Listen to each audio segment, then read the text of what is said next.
how great is actually Melda's multi-analyzer? So a few days ago I searched for some kind of plugin that shows me the frequency content of multiple tracks in just one device, one plugin window.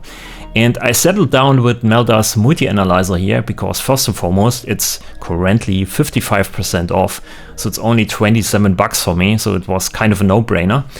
And it does in fact show you actually the frequency content of multiple tracks in one device. And it also works very well together with Bitwig Studio. So I want to show you this here in this video because I know this plugin for years, but I never really looked into it and never used it. And I also don't like mostly how Melda plugins look like or work like, so the GUI is not very, pleasant to work with. But this one is okay in my opinion. So here in Bitwig we have multiple tracks and I want to analyze the frequency content. So here I just drag the plugin onto this melody bus. And the first interesting thing is I have here follow host name and color on. If you want to have this on all the time, you need to switch it on once and then you go to the device here and say save as default preset. And now every time you load this device, this one is switched on. Very simple. So it shows you here already the color purple as the frequency content, right? So this means if this is switched on, we can change here the color in Bitwig and the device or the plugin tries to follow this color change.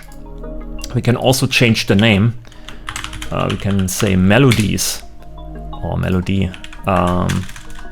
You can see it changes here inside of the list. So when you change the name or the color inside of Bitwig, it also changes it inside of the device. Very dope. Then all we have to do to see multiple frequency curves in one window is to drag in another instance here to the lead sound. And you can see it's already connected to the other instance. So we can see two curves now just by dragging in another instance. So maybe change the color to green. So the melodies here are now in green, and in brown you can see, that's the pad sound, I think. And then we need one more here for the bass. So we can see the bass in here. So we can close this and we can just open up one simple instance and we can see all the other instances here as a frequency curve inside of this device. And you can see the GUI is not that bad. It's very straightforward. The biggest thing is here the frequency content, and the rest of the stuff is kind of in near range. Okay. So what we can do now with this is we can first and foremost change here the averaging window from 100 milliseconds to maybe 400. And you can see it's now a bit smoother here. It's kind of an RMS value of these curves. We can also change here the smoothness if you want to see it more clearly what's going on. We also can change the resolution in terms of dB range here. It goes from -60 dB to 0 dB, which is maybe too much. So we can say, let's go to 30 dB, right? And it cuts off all the rest. Let's maybe go back to 60 dB here. Then we have gain, should be pretty clear. We have a slope, so we can change the weighting of the visuals. Here it's actually 3 dB per octave, which is kind of a pink noise curve. You can also go back to 0, which is, I guess, white noise. And then we can also go to 4.5, which is beige noise. And also here you can see the bass is always at 0 dB. That's because we have normalization on. So we can switch this off. You can see the real peak value here of the bass. But sometimes it's good to have normalization on, so you use basically the whole area here of this GUI. So you can use it if you want to. So that's the slope. We have also your decay. I don't know really what this one does. Maybe I look here into the help.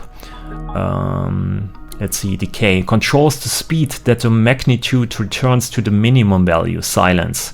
So it's kind of how the visuals go back to 0 after some time. Okay, but more interesting is here the deharmonize knob. Tries to remove harmonics in the content and leave only fundamentals. This may help you find the dominant frequencies in the signal. So that's pretty interesting. So let's say you have here, let's bring up the smoothness here a bit more. Let's say you have your frequency content. You can see this is the bass, and the bass has also overtones. So maybe let's disable this here. So the bass has some overtones, right? So you can remove the overtones now here with this. And it tries to find only the prominent, the most important or lowest frequency in the signal. And that's pretty much your fundamental, I guess. But it doesn't look right to me, actually. There's probably a lot of rumble down there. Maybe you switch on here the reverb. The drone sound here. Try to deharmonize. Yeah, it's probably here your fundamental. And then you can do something like show you the peaks and increase your averaging window. And you can see here more or less what kind of frequencies are peaking. That's D sharp 3, of course. I'm playing in D sharp minor. So yeah, a lot of tools you can use to analyze the signal.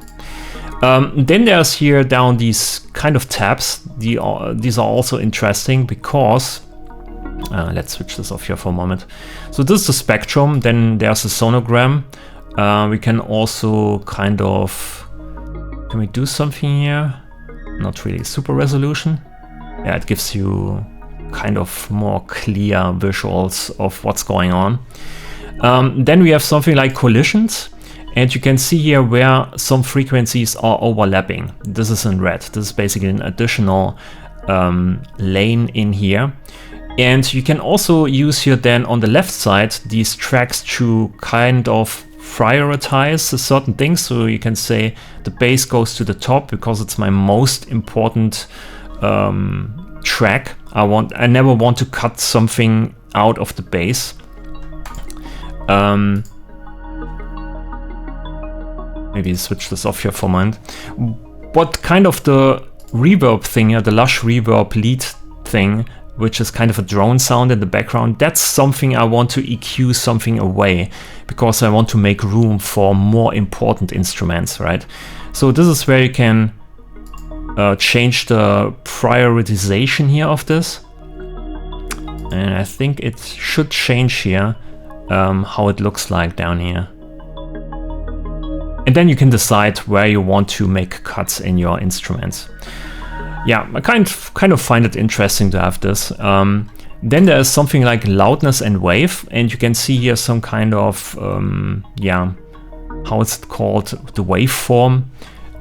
We can also disable here the bass and only look for certain waveforms. Here there's the bass and then the melody on top, and you can see the loudness here over time.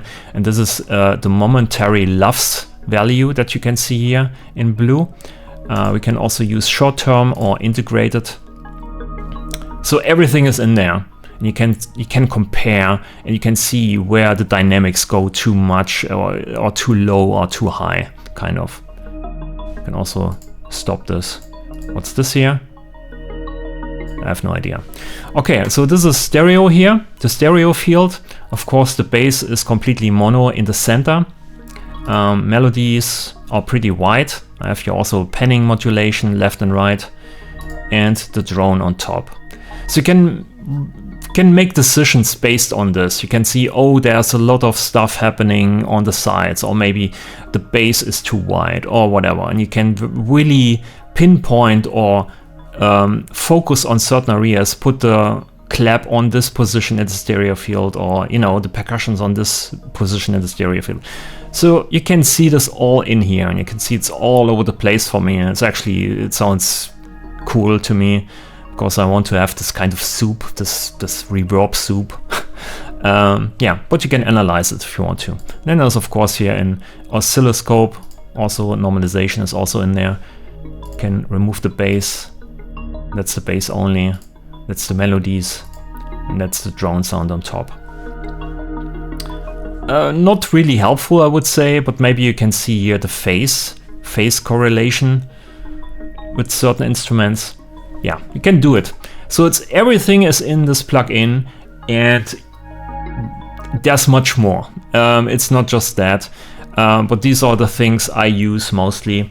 You can also create your groups on the left side, put these in groups and then just hide certain things.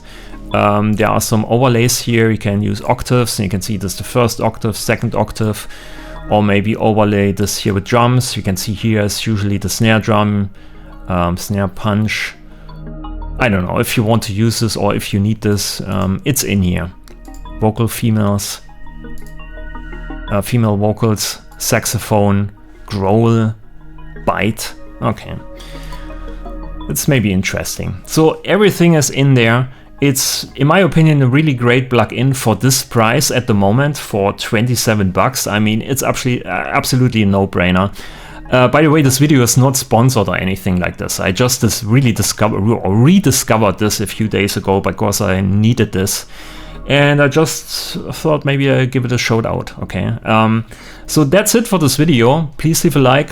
Let me know what you think in the comments down below. Of course, maybe you used this already and I'm the last person on planet Earth to discover or rediscover this plugin. Let me know. Subscribe to the channel. Thanks for watching, and I'll see you in the next video. Bye.